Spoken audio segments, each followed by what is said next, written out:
Itu ya. Ini cuma untuk itu aja, Pak. Elan mana? Elan. Kira-kira pagi Pak, itu karena kemarin kita belum tahu, dua besok pagi dan siang. Ya, Pak. Ya jam berapa berangkat dari sini supaya? Pak Wiranto, Iya, ini kan kampanye pemilu presiden sudah mencapai putaran ketiga, Pak. Dan Iya, ada keluhan bahwa masyarakat masih belum mengetahui sebenarnya gambaran capres tentang Indonesia katakanlah 5 tahun mendatang, gitu Pak. Bagaimana, apa ada tanggapan mengenai keluhan ini, Pak? Ya, saya belum tahu ya strata masyarakat yang di mana yang belum memahami itu. Sebab menurut saya kita sudah maksimal ya menyampaikan apa yang kita pikirkan saat ini dan apa yang kita lakukan ke depan ya.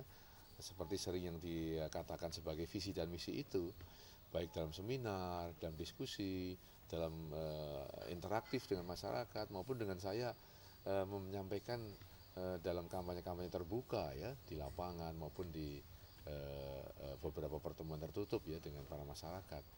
Tapi memang wilayah kita itu cukup luas ya, cukup luas dan saya kira waktu sebulan untuk menyampaikan katakanlah harapan-harapan kita terhadap masalah-masalah yang berkembang di masyarakat saat ini dan solusi apa yang harus kita lakukan itu nggak mungkin kalau semuanya sampai paham sampai ke desa-desa dan sebagainya. Ya. Ya, katakanlah Bapak terpilih menjadi presiden. Ya. Kira-kira Indonesia 5 tahun ke depan itu bagaimana, Pak?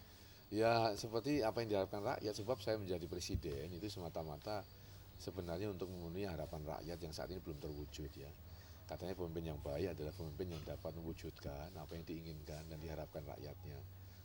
Dengan tanpa rakyat itu harus meminta-mintanya. Jadi kita harus memahami betul apa yang diharapkan rakyat. Karena itu 5 tahun ke depan kalau saya ya, keliling ke beberapa wilayah, hampir rata-rata sama apa yang mereka inginkan.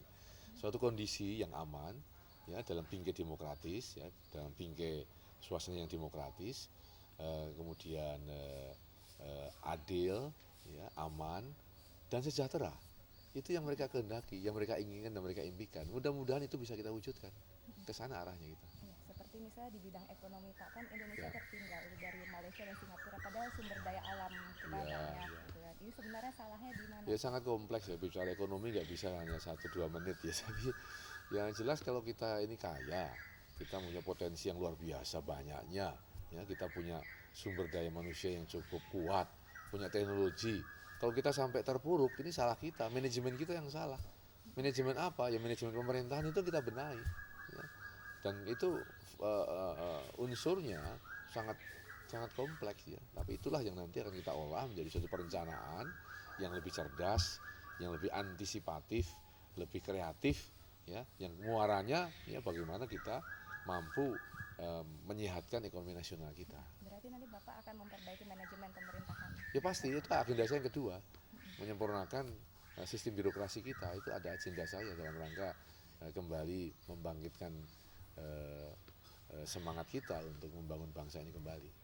Kemudian ini Pak, ada masalah tentang swasembada pangan. Ya. Kita mampu berswasembada pangan, Pak. Tapi ternyata sekarang tiba-tiba harus mengimpor gitu. Bagaimana rencana Bapak di bidang pangan bila terpilih sebagai presiden? Ya, kita ada suatu perencanaan jangka pendek, jangka sedang dan jangka panjang ya untuk bagaimana kita kembali memanfaatkan negeri yang begini subur ya untuk bisa kita olah sehingga kita tidak lagi tergantung kepada impor ya pangan dari luar ya, misalnya beras, kedelai, jagung yang saat ini kita masih cukup banyak impor dari negara asing ya. Tentu saja banyak langkah-langkah kita tempuh, antara lain ya tetap kita kembangkan intensifikasi ya, diversifikasi juga tetap. Tapi yang penting adalah bagaimana kita mencoba untuk meluas lahan pertanian kita yang sebenarnya sangat banyak tersedia di seluruh wilayah nasional kita. Tapi tentu saja itu membutuhkan suatu prasarana lain, ya, baik itu transportasinya, pelabuhan-pelabuhannya, prasarana penunjang lainnya, kemudian masalah pupuk yang murah, masalah tenaga kerja yang terlatih, ya, masalah bioteknologi yang bisa menyediakan bibit-bibit yang cukup ya unggul ya dan sebagainya cukup banyak. Tapi itu menjadi pemikiran saya. Berarti ada rencana untuk mendapat penghargaan kembali dari Food and Agriculture Organization? Ya otomatis nanti kalau kita dapat mengembangkan pertanian kita dalam waktu yang sangat singkat sehingga ada swasembada di sana, tentu saja kita mendapatkan penghargaan. Tapi bukan penghargaan itu yang menjadi tujuan kita. Yang tujuan kita adalah bagaimana supaya negeri kita tidak tergantung kepada negara lain dalam masalah pangan. Ya. Dan ini ada masalah tentang black campaign terhadap Bapak. Ya. Ada tanggapan dari Bapak? Ya, saya tanggapan saya menyesalkan dan itu menyedihkan ya pada saat kita sedang membangun suatu suasana demokrasi, banyak justru saya hadapi cara-cara yang tidak demokratis ya untuk menjelek-jelekkan orang lain dengan cara-cara yang gelap, yang tidak jelas asal usulnya. Tapi ya saya hanya mudah-mudahan saja rakyat ya tidak percaya dengan isu-isu rumors atau disebut dengan negatif campaign atau black campaign.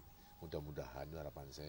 Sebab saya kalau kemudian saya harus merespon, tiap hari saya harus merespon ya, harus bereaksi terhadap isu-isu itu. Kapan saya bisa kampanye? Kapan saya bisa bertemu dengan rakyat menjelaskan program-program saya? Ya begitu. Ada niat untuk membalas black campaign? Ya enggak bisa, untuk apa membalas ya? Untuk bereaksi aja enggak sempat waktunya apalagi membalas ya. Butuh perencanaan, butuh uang. Ya, saya serahkan saja kepada Tuhan Yang Maha Kuasa. Mudah-mudahan ada penyadaran ya dari Tuhan Yang Maha Kuasa orang-orang yang melaksanakan cara-cara itu. Ya. Terima kasih Pak. Ya, baik, terima kasih.